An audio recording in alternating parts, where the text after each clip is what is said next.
John kill அப்படின்ற ஒரு ஆசிரியர் சொல்றாரு, பரிசுத்த ஆவியானவர் இறங்கினார் என்பதற்கு தேவனுடைய அக்கினி நமக்குள் இறங்கினது, தேவனுடைய பிரசன்னமாக நாம் மாற்றப்பட்டிருக்கிறோமா? பெந்தேகோஸ்தேன்னா என்ன தெரியுமா? தேவனுடைய பிரசன்னம் நமக்குள்ளே இறங்கியது. ஆமென்.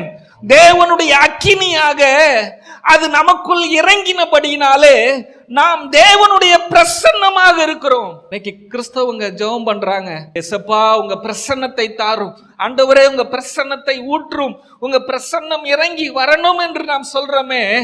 இந்த ஆவியானவர் நமக்குள் இறங்கினாரே, நம்மை புதிய சிருஷ்டியாக மாற்றி அவருடைய ஆலயமாக நம்மை மறுபடி பிறக்க வைத்தார்.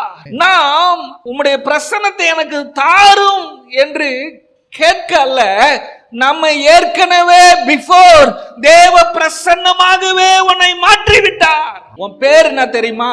தேவ பிரசன்னம், அக்கினி பிரசன்னம். பாருங்க, நாங்க சின்ன வயசுல இருக்கும் போது வாலிப பசங்களை எங்க சர்ச்சில் ஜெபம் பண்ணும் போது நானும் ஜெபம் பண்ணி இருக்கிறேன், ஏசப்பா உங்க அக்கினி அபிஷேகத்தை ஊற்றுங்க, அக்கினி ஊற்றுங்க ஊற்றுங்க. ஆனா இன்னைக்கு தெரியுது, அக்கினி அபிஷேகத்தை அவர் இப்ப ஊற்ற போகிறது இல்ல, அவர் ஏற்கனவே அவர் என்றைக்கு பூமியில இறங்கினாரோ அன்றைக்கே நான் தேவனுடைய ஆலயமாக மாற்றப்பட்டேன்.